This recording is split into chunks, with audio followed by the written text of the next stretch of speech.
Goedenavond en welkom op de Q&A van de film die we net gezien hebben, Even Angel. We hebben hier Richard Dutcher bij ons, regisseur van de film, die we nu aan enkele vragen gaan onderwerpen. Kennen we Richard Dutcher eigenlijk al? Sommigen, meeste misschien onder jullie nog niet. Hij heeft nog niet echt genrefilms gemaakt. Dit is zijn eerste genrefilm. En het is direct wel een heel ambitieus project geworden, moet ik zeggen. For a first genre movie, it's a pretty serious project. This wasn't a 60 minutes small slasher movie. It was a pretty complicated, pretty all over there story. Yeah.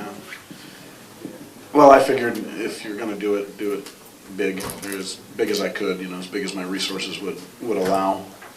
So yeah, it was nice after having made several movies where people sit at a table and talk.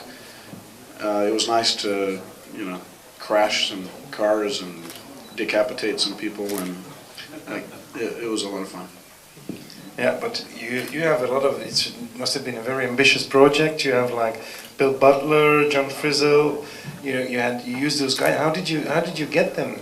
Because it's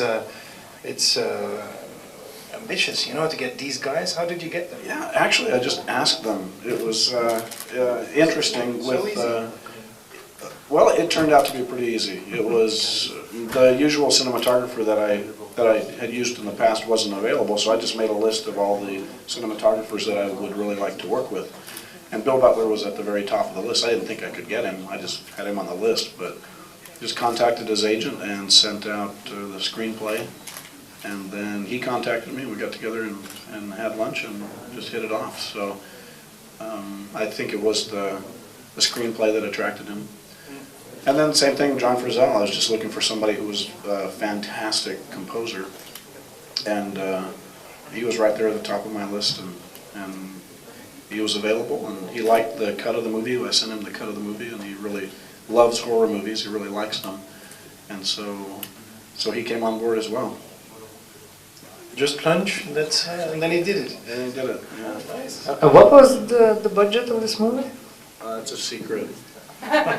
Give a ballpark figure. About $16,000. Point. $16,000. Yeah. No, it was a lot. And also, like for the actor, the main character, not the main character, but the guy who's the one with the beard. He was very nice.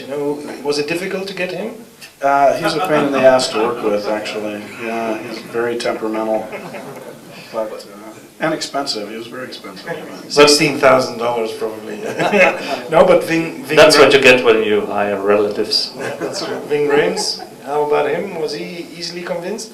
Yeah, same thing. Actually, he I had sent the screenplay to his agent. I was just sending it out to do general auditions, and then his agent sent him the script, and he actually pursued the part. He read it and wanted to do it, and so it was kind of a reversal that time.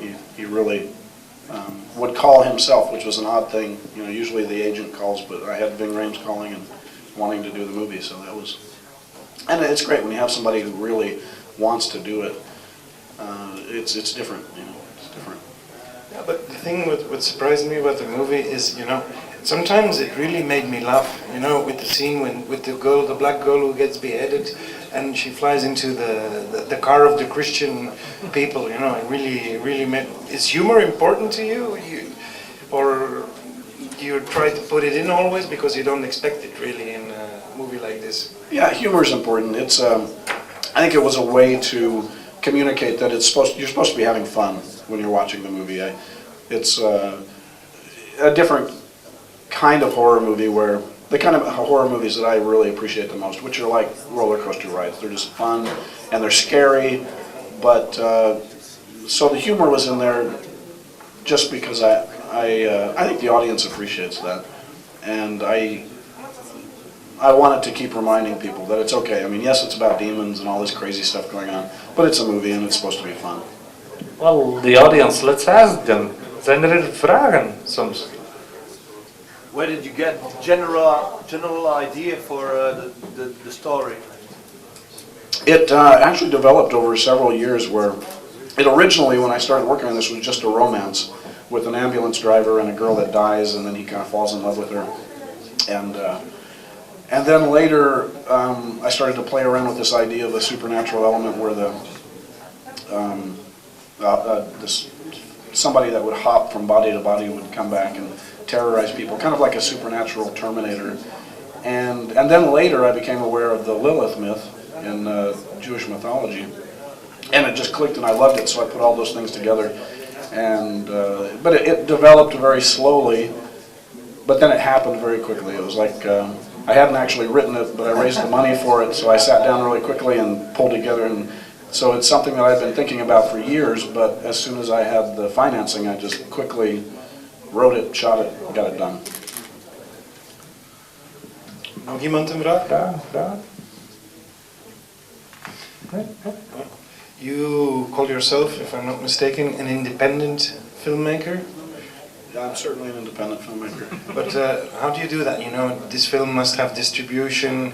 How do you start with it? How do you get it to see that the film is seen by people? How do you do it? Well, it's a challenge every time. It's a different path every time. And for instance, this one is different, but I have a different approach to it where I know most filmmakers arrange distribution before they make the film when they're arranging their financing, and I don't do that. I raise private money, and then I make the movie, and then I believe in the movie, the projects enough that I believe there'll be good projects, and there'll be projects that I'll be able to get distribution for. So in some ways it's the perfect situation, because I'm able to finish a film completely independently and completely on my own. Nobody tells me what to do or how to do it. And then I have a finished product that I then go out and shop around. And then the festival circuit is part of that. You know, it's part of the beginning of letting people see it and hoping that audiences will like it and start to talk about it. And it'll pick up a little momentum and then... And bottom line, how's distribution going? Well, we've just started, so I think it's gonna be great. We'll be releasing in the U.S. in theaters next year, and then also in Europe and in other countries, in other territories next year as well. So. Maybe just one little more question, because you wrote it, you directed it, you did the producing, you edited. Isn't it sometimes a bit too much that you lose the big picture? Maybe how do you do it? You know, so much. No, I believe that a filmmaker should do not necessarily everything, but I believe that filmmaking is an art, and yes, it's a collaborative art, but it's still an art form. And I really believe that that the more a film adheres to a single artistic vision, the better. And I believe that a filmmaker should do, or an artist should do, as much as he or she can do. For me, it's a different way of looking at it. For me, I kind of compare it to a painter, and if you're a painter, you don't do all the blues and greens and have somebody else come in and do the reds. And if I were a painter, I'd even want to make the frame and put it up and everything myself. So I do believe that a film benefits from a unified and as singular of a vision as possible. However, I don't believe that. I mean, there are things that I know that I'm not very good at. I'm not a composer, and so I wouldn't try to compose my own score. But I feel confident in the other areas. And for instance, in the acting, if I felt that there was an actor who would do a better job than I would absolutely, cast somebody else instead. But if there's a part that I can play, why not? But it was good typecasting in your role, I must say. Yeah, unfortunately we are running extremely late today, so I'm gonna have to finish off with a final question. My standard question, the Dream Project, which I want to add a little touch here, because when I saw the movie today, in the first few minutes, you had the Batman reference that was in there with the little boy who came out with his parents. I thought that's little Bruce Wayne over there. So the Dream Project might have something to do with comic books. Do you have any ideas? That's something you might want to do?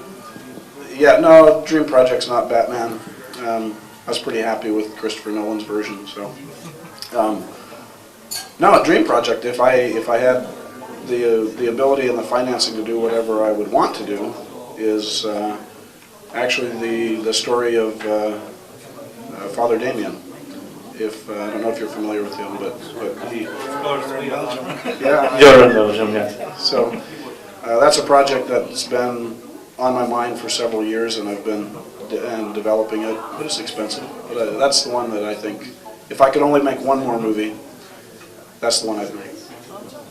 That's pretty nice. That's a totally different answer than we used to getting. Well, we want to blow things up. This is quite a change. So anyway, we all loved your movie, I think. So I hope you enjoyed the rest of your stay here in Bruges. I think there might still be people in the audience who want to cling on to you to ask some more questions, but we've got to go on to the next screening. So enjoy your stay in Bruges, Mr. Dutcher, and we will thank you very much for bringing your movie to our festival. So thank you very much.